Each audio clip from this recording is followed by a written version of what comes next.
얼마 전에 베트남 뉴스가 떴습니다.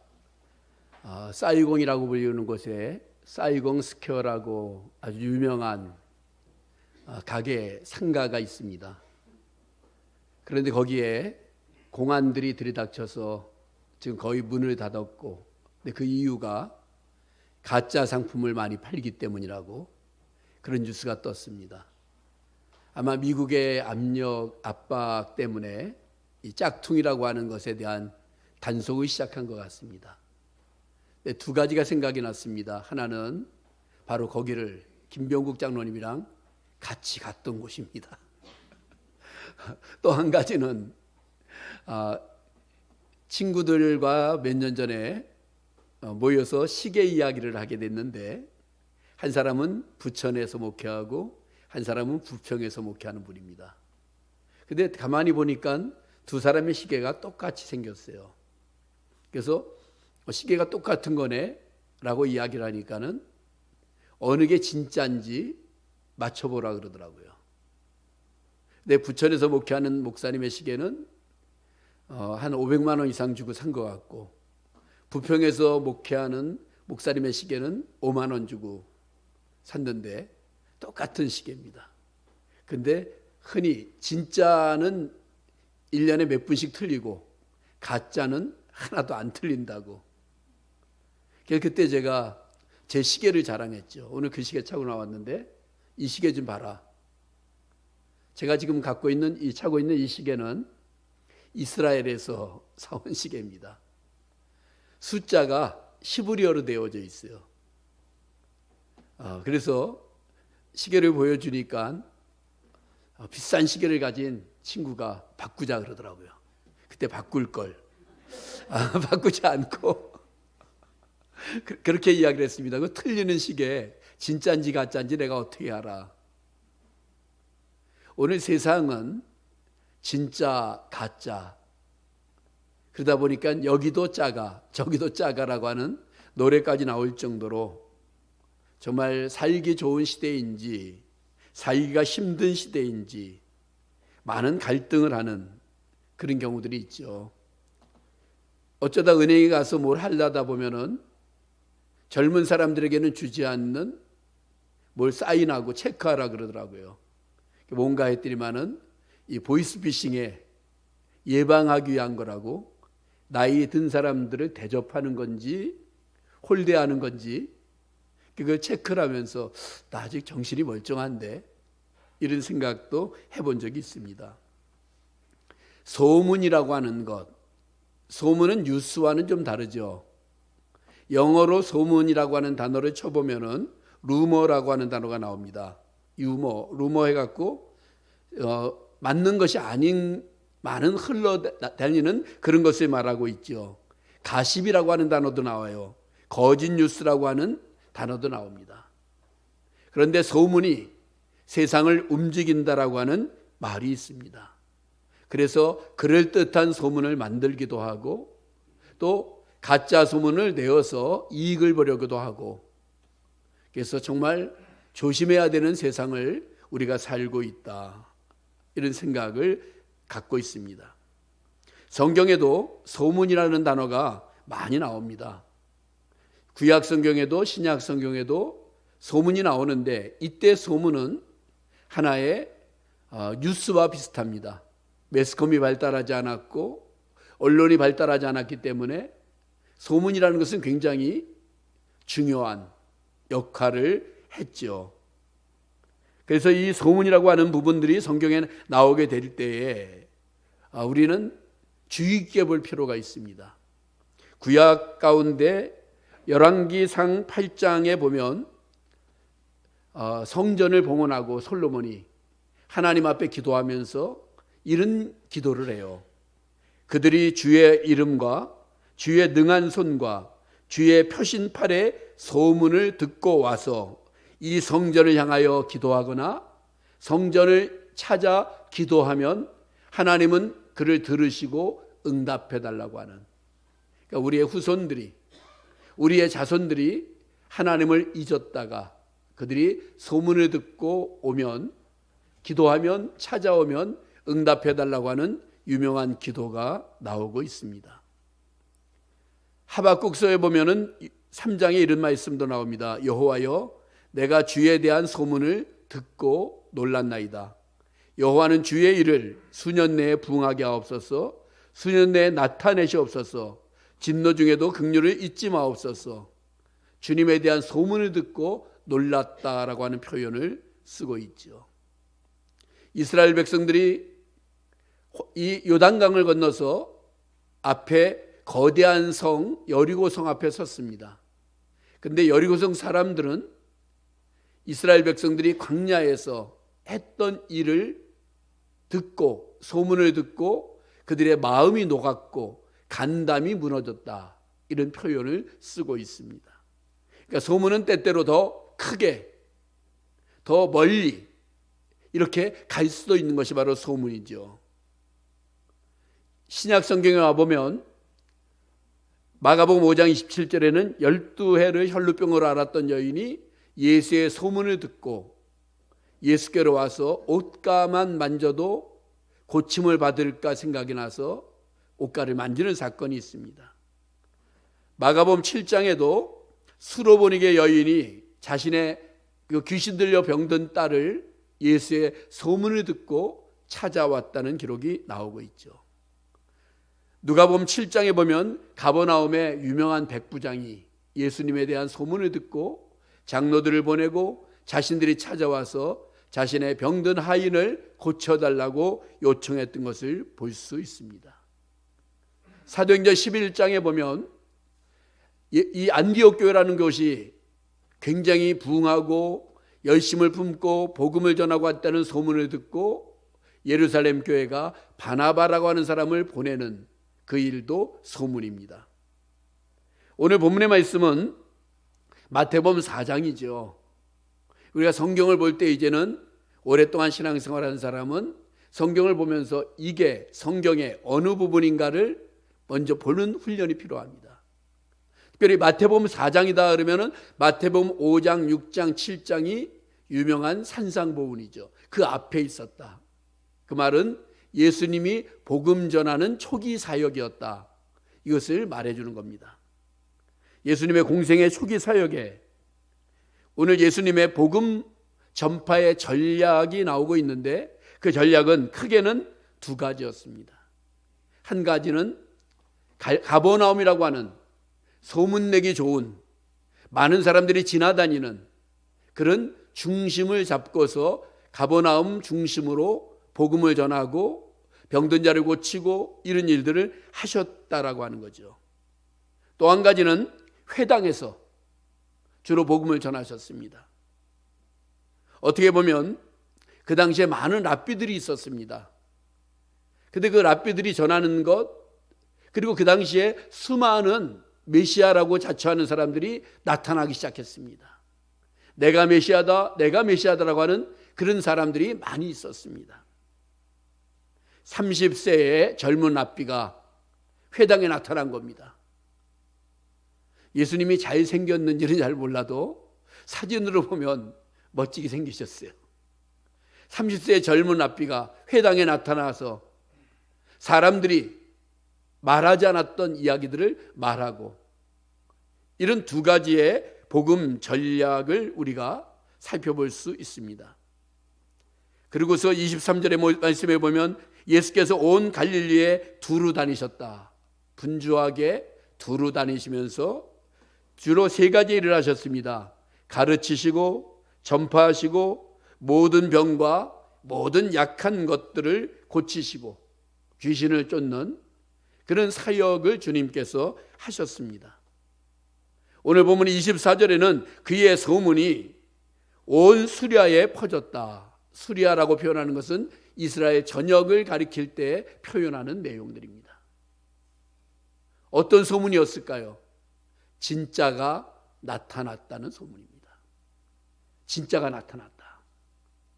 그동안에 우리가 메시아라고 했던 사람들, 자신이 하나님이 보냈다고 했던 사람들, 많은 사람들이 나타났지만 사라지고 나타났지만 없어졌던, 성경에 보면 그런 내용들이 나오죠. 가말리엘이라고 하는 유명한 율법사는 저가 진짜면 생존할 것이요 가짜면 사라질 것이다라고 표현했을 정도로 수많은 가짜들이 있었고 수많은 엉터리들이 나타났던 그때에 사람들이 따르다가 말았고 특별히 세례 요한은 진짜였죠. 그러면 세례 요한은 진짜였는데 세례 요한에게 물어보니까 자신은 메시아가 아니라고 이야기하는 겁니다. 나는 메시아의 앞에 와서 외치는 자의 소리처럼 복음을 전하는 자라고 이야기하는 것입니다.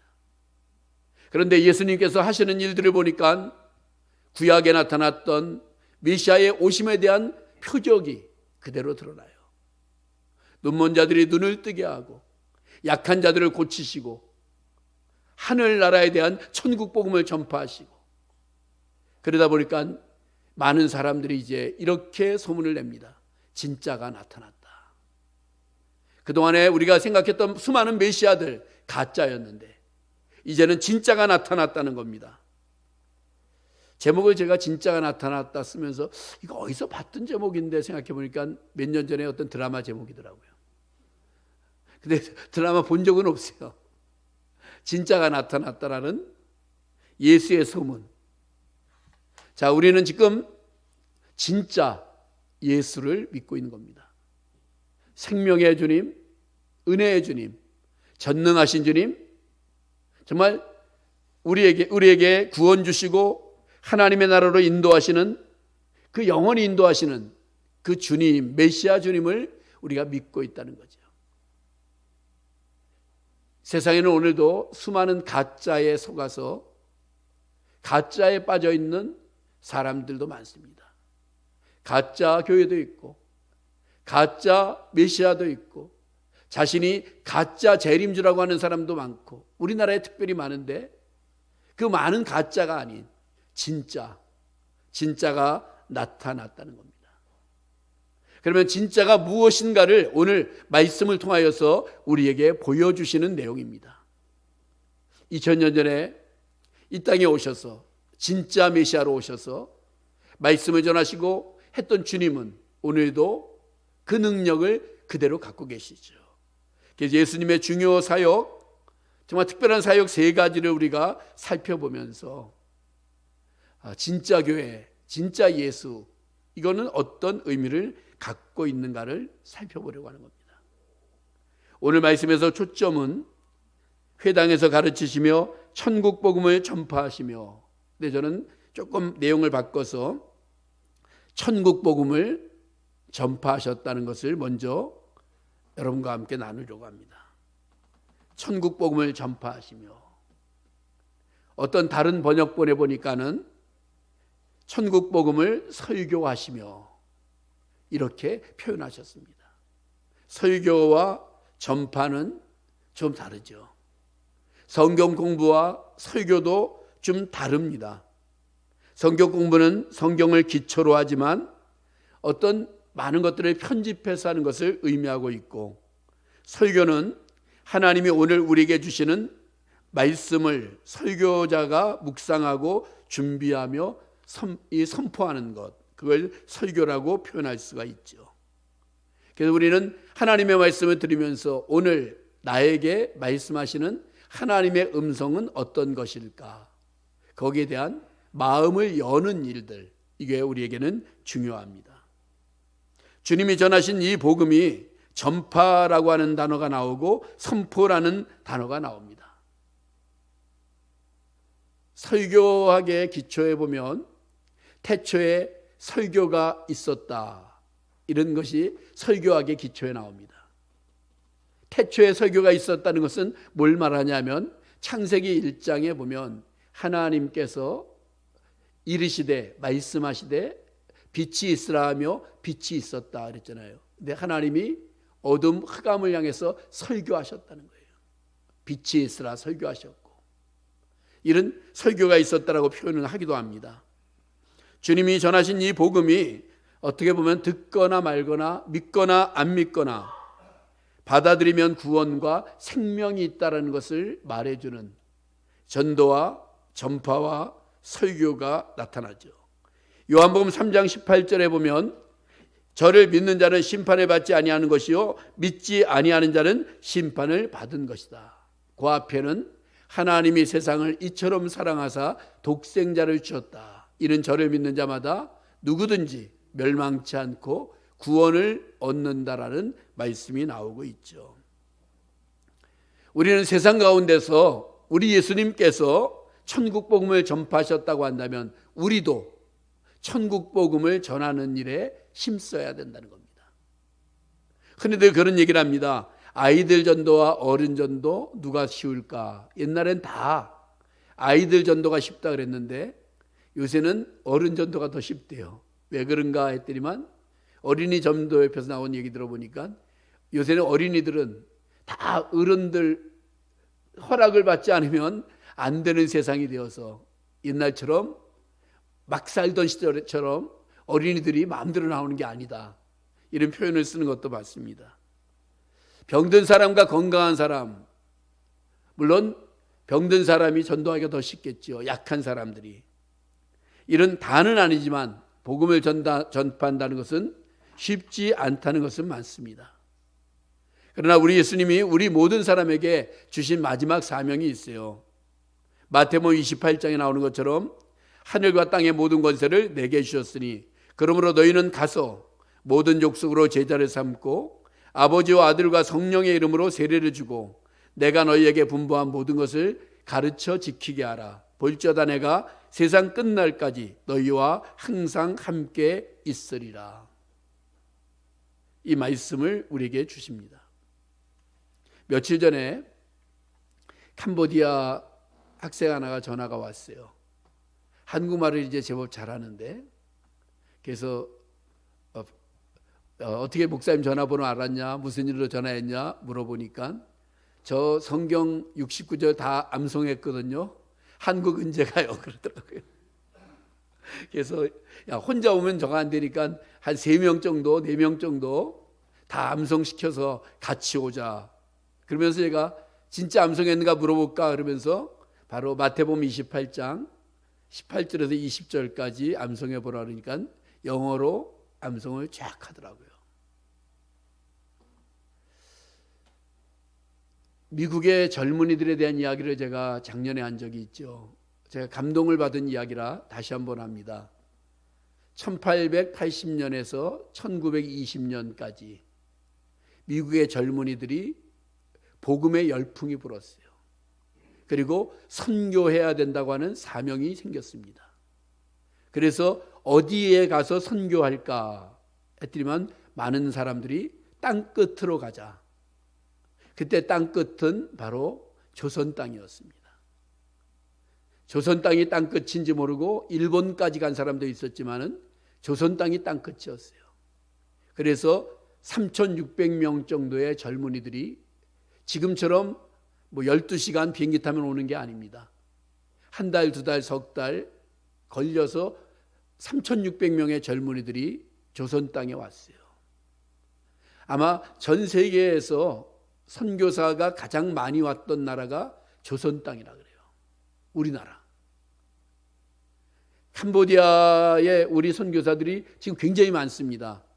근데 우리 한국 선교사들이 캄보디아에 많은데도 불구하고 100명을 넘지 못해요. 3,600명의 선교사들이 와갖고 600명이 이 땅에서 풍토병이나 많은 것으로 죽었어요. 그래서 우리 이 땅에 묻혀 있어요. 나머지 사람들 3,000명은 은퇴하고 돌아가서 한국과 지형이 비슷한 곳을 찾다가 예전에 지리산에 선교사들 수양관이 있었거든요. 블랙 마운틴이라는 곳에 가서 집을 짓고 그리고 조선 땅을 위해 기도하고 그리고 그들의 남은 여생을 다 마치고 이런 기록들과 이야기들을 들으면서 마음에 받았던 도전들이 있어요.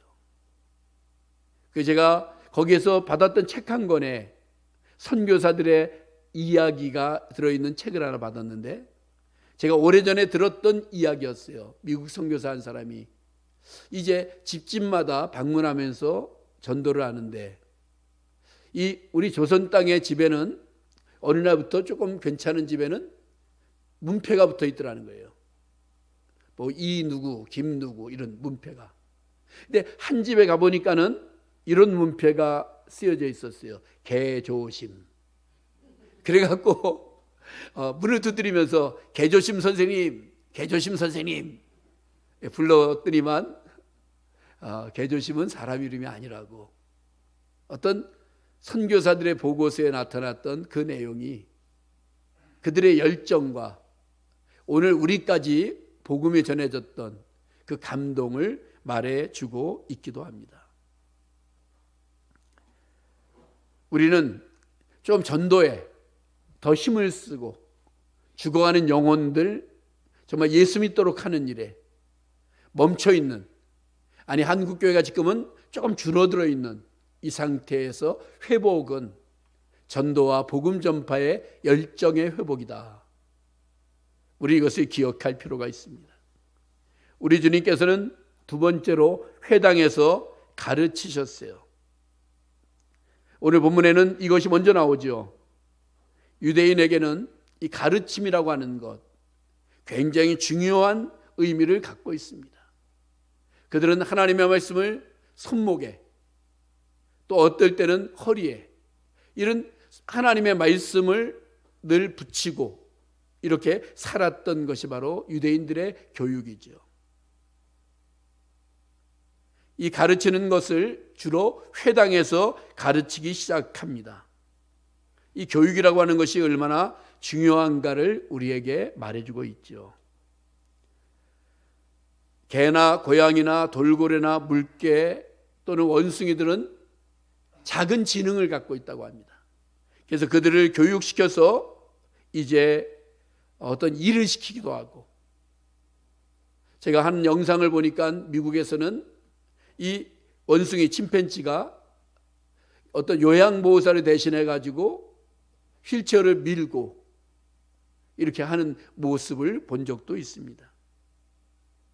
어떤 우리는 주님께서 회당에서 가르치셨다는 것은 위대한 교사였다. 우리도 하나님의 말씀에 익숙한 사람이 되고 그 말씀을 내가 소화한 다음에 다른 사람에게 가르쳐주는 일들. 교회에서는 교사들과 순장들과 이런 일들이 중요한 것임을 우리에게 말해주고 있습니다. 훈련시킨다는 것, 동물도 훈련시키면 되는데 훈련의 의미들, 제가 전에 이야기를 하나 더 해드릴게요. 캄보디아를 자주 왔다 갔다 할 때 우리 성도들 가운데 두리안을 좋아하는 성도들이 많아서 제가 두리안을 우리 선교사한테 가면 사갖고 냉동시켜서 이 팩에다가 이렇게 비닐을 싸갖고 그리고 2번, 3번 가져왔습니다. 근데 한 번은 또 그렇게 해갖고 왔는데 인천공항에서 이 가방이 이렇게 도는데 갑자기 마약 탐지견이 제 가방 위로 딱 올라앉는 거예요. 그래서 제가 거기 경찰이랑 있길래 내 가방이다라고 이야기를 했더니만 못 들었어요 그러더라고요. 그래서 두리안을 얼려서 왔는데 얘가 좀 녹았나 보다. 내가 냄새 맡아보니까 나한테도 냄새가 난다.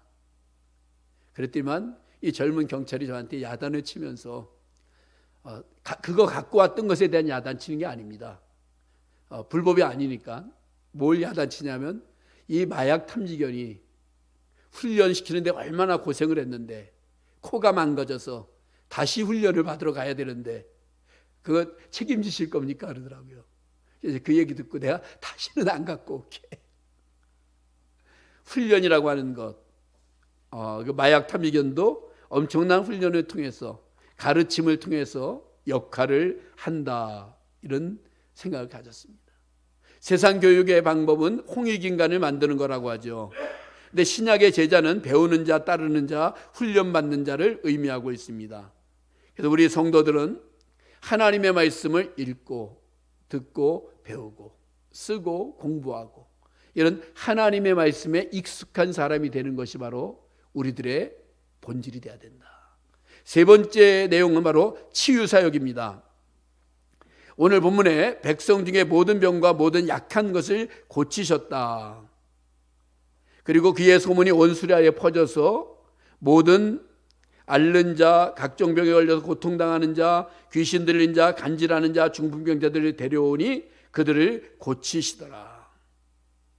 바클레이라고 하는 주경가는 이 본문을 주석하면서 주님은 모든 인간의 고통을 격파하러 오셨다, 이렇게 말씀을 해석했습니다. 그들이 바로 이러한 질병의 치료나 많은 이런 것 때문에 그들의 입에서 튀어나온 얘기가 진짜가 나타났다는 거죠. 그 말의 의미는 무엇입니까? 구약 성경에 메시아가 오면 생기는 일들, 병을 고치고, 그리고 귀신 잘난 자를 쫓아내고, 고통당하는 자를 해결하고, 구약이 예언했던 메시아의 모습, 그러니까 사람들이 진짜가 나타났다고 하는 치유 사역을 통하여서 그들이 경험하게 된 것입니다.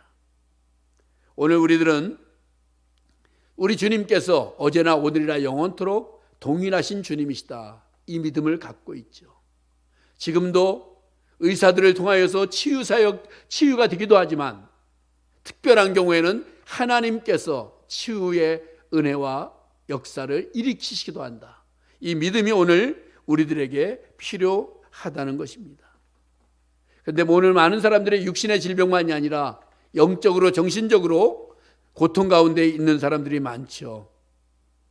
바로 오늘 귀신 들리는 자, 중풍병자, 간질하는 자, 다른 것 같으나 공통점이 있다면 고통스럽다는 것과 자기 힘으로 못 고친다는 것과 자신을 자기 마음대로 조절하지 못한다는 그런 특징들이 있습니다.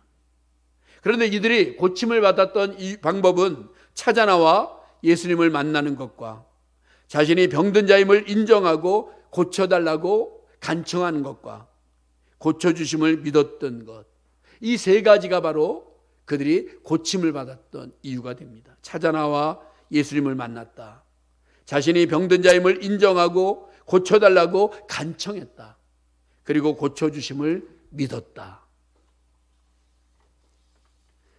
사랑하는 성도 여러분, 세상은 계속 통화 중이라는 말처럼 분주하고 바쁜 세상을 우리가 살아가고 있습니다. 지금 세계는 수많은 소문들이 있죠.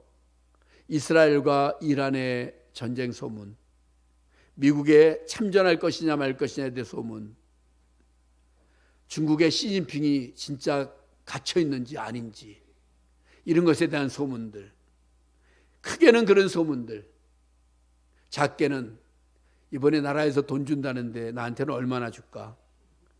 근데 우리에게 중요한 것은 바로 예수 소문. 많은 선교사들을 통하여서 지금도 예수 소문은 세상에 퍼지고 있는 것처럼 오늘 우리들을 통하여서도 예수에 대한 소문, 주석가 바클레이는 다시 한번 이렇게 해석합니다. 예수님은 모든 불확실을 없애기 위해 전파로 오셨고, 오해를 없애기 위해 오셨고, 모든 고통과 질병을 치료하기 위해 오셨다라고 하는. 그래서 우리는 이제 세상을 향해서 진짜가 나타났다, 우리가 믿는 예수, 진짜 메시아, 진짜 예수, 생명의 예수, 그것을 전할 수 있는 사람이 되어야 됩니다. 우리 마음에 진짜 예수, 거기에 대한 확신, 그리고 그것을 전하면 또 하나님이 역사하시면 모든 것에 대한 해답이 있는 것에 대한 내용들, 그것을 받아들이고 살아가는. 그래서 우리는 이렇게 한번 같이 따라해 보겠습니다. 진짜가 나타났다. 그분은 예수. 기도하겠습니다.